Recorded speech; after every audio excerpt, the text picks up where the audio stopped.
Thank you, Honorable Speaker. Mine is on a point of order, Honorable Speaker, on a matter of decorum of the House. Because, Honorable Speaker, I was just perusing through what is going on my phone. Yes. And I saw the Honorable Salasya, the member for Mumias, Yes. is live streaming The proceedings of the the House. proceedings of the House, recording himself from his seat at the back. Honorable Speaker, the House under the Parliamentary Service Commission has given us live coverage on national TV, and we cannot belittle the work of this House through such uncouth methods as live streaming, recording on your phone and live streaming what is going on in the House, and saying very unpalatable things on live media. Now, request that you ask him to even delete those things and apologize to the House. Honorable Salasya, is that correct? Speaker, you know, most of the time when I've been staying here for a very long time without being given an opportunity to speak. Honorable Salasya, is what is being alleged correct? I don't know what he's talking about because I don't run my social media platforms. So, Speaker, I've been carrying up my hand. Honorable Salasya, the issue is, are you live streaming the proceedings and making unpalatable comments along the way? Speaker, I don't know what the Mheshimiwa Chunga is talking about. What I just wanted, I also have my own contribution. Honorable Salasya, be honorable, my dear young man.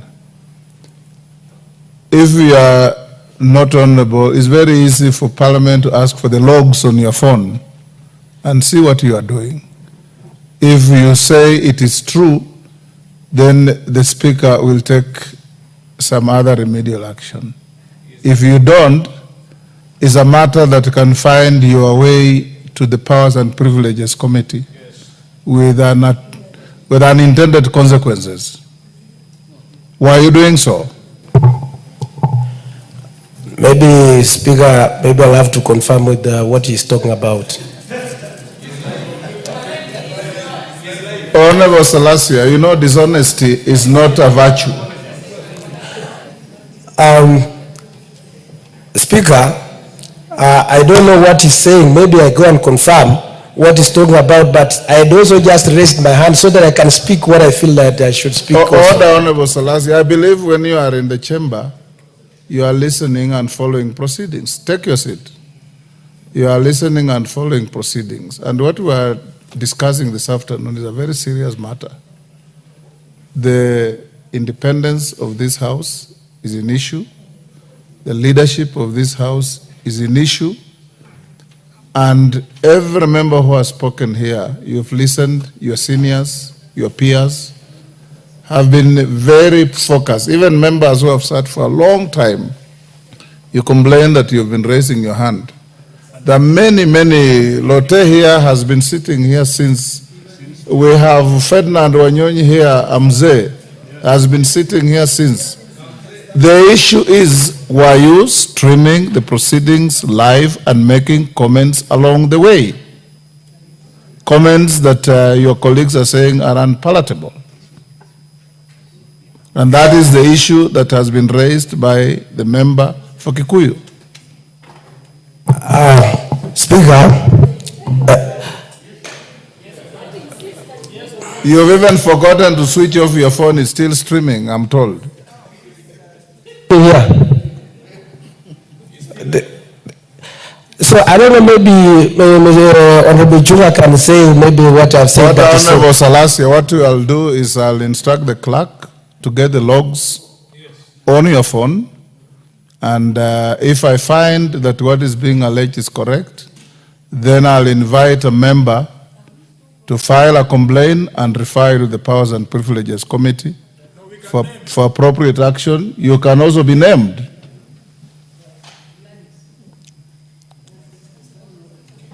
Yes, Wamumbi? Yes, okay. Robert Mbui, I'll give you an opportunity to contribute. Clerk, proceed to get the details on Honorable Salasya's phone and furnish with the Speaker immediately. Robert Mbui, proceed to contribute. Thank you, Mr. Speaker, for this opportunity.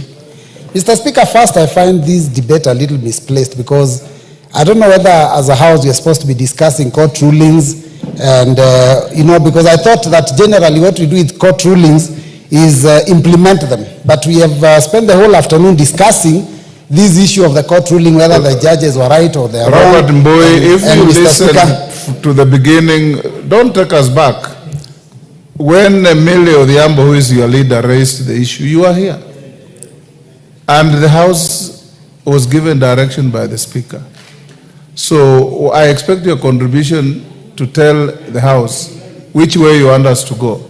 But to go back and say for the last 3 hours we have been exercising in futility, you are taking a wrong trajectory. I know you are senior and a leader, I should have given you an opportunity at the beginning, but you also started off by very unorthodox conduct. Mr. Speaker, I was only trying to claim my position as the deputy leader of the majority based on the ruling that we read of the court. But Mr. Speaker, the issue of majority, which is what we are discussing, is not an issue, in my opinion, that's supposed to be decided either by the Speaker or even this House. This is a decision that is made by Kenyans when they cast their ballots at the end of the last, at the elections. And Mr. Speaker, even the issue of that you're supposed to make a ruling or you're supposed to say who is majority or minority, Mr. Speaker, really what you're supposed to do is convey the information that has come from the, from the register of political parties when they indicate how many members are in each coalition. So, Mr. Speaker, I think that what is happening in Kenya now, Mr. Speaker, and why I think we are having this problem is because Parliament and politics in Kenya has become very indecent. Mr. Speaker, it's important that when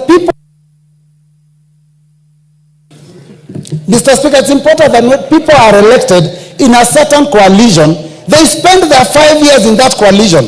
And Mr. Speaker,